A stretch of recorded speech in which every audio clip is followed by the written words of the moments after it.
In the heart of a popular neighborhood, nestled among houses painted in bright colors, the scent of jasmine and fresh bread wafting through the air, stood the house of Professor Amin and Mrs. Afaf.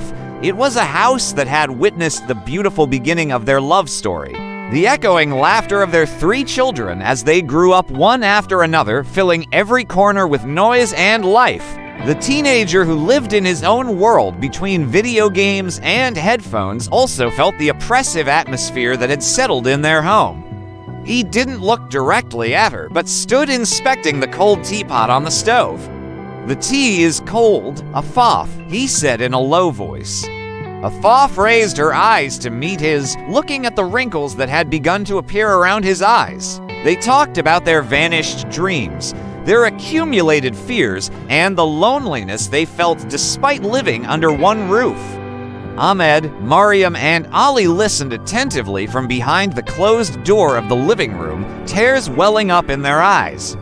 They didn't realize that the distance that had grown between their parents was not just an estrangement, but a wound that needed care and time to heal. As the hours passed, the conversation in the living room grew quieter and softer until it was replaced by the sound of soft murmurs and occasional laughter.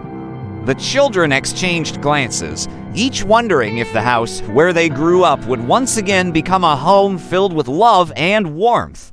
The episode ends with the image of the 4 family members sitting together, embracing each other, and the faint outline of a smile returning to Mrs. Afaf's face, suggesting that their journey towards healing and reconciliation has just begun. And the gray hair that had started to show despite his relatively young age, she felt a lump forming in her throat.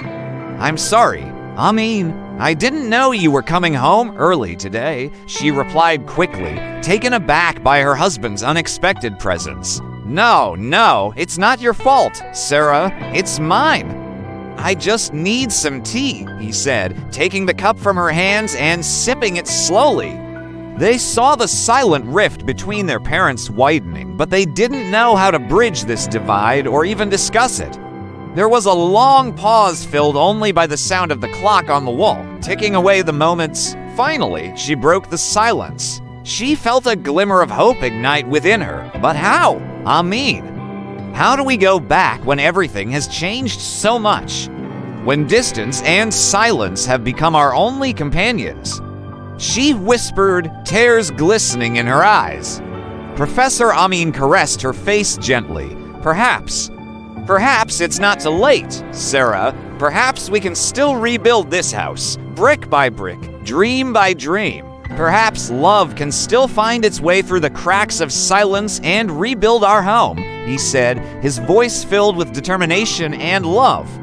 Amin, do you think this is all there is? Is this the life we dreamed of? Professor Amin froze in place, not expecting such a sudden question. He looked at her pale face and tearful eyes for the first time in a long while. He saw in her the woman he had loved, the woman who shared his dreams and hopes, the woman who had endured life's hardships alongside him.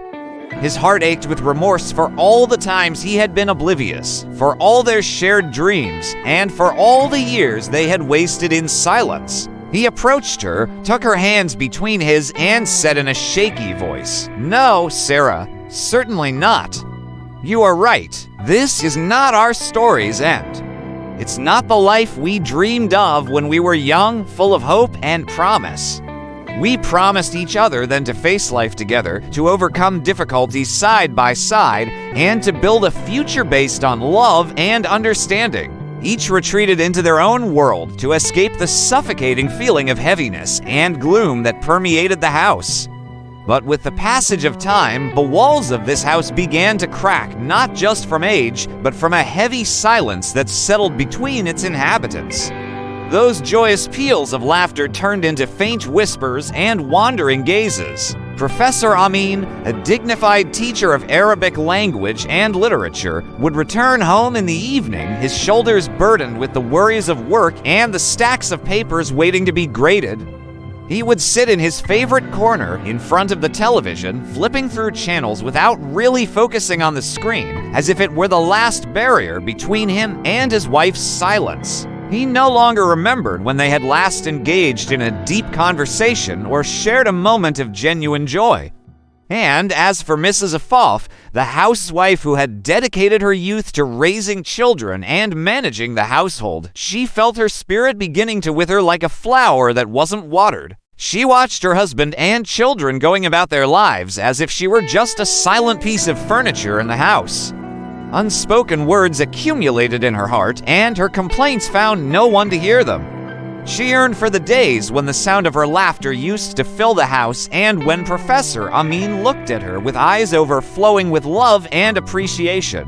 Their 3 children, Ahmed, the eldest, who had recently started working, Mariam, the university student absorbed in her studies and friends, and Ali, one quiet evening, while Mrs. Sarah was silently preparing dinner as usual, Professor Amin suddenly entered the kitchen. Afaf watched him in silence, her heart pounding in her chest. Afaf looked at her husband, searching for sincerity in his eyes, and she saw it there, along with pain and regret. That night, for the first time in years, Professor Amin and Mrs. Afaf sat face to face, engaging in a long and honest conversation.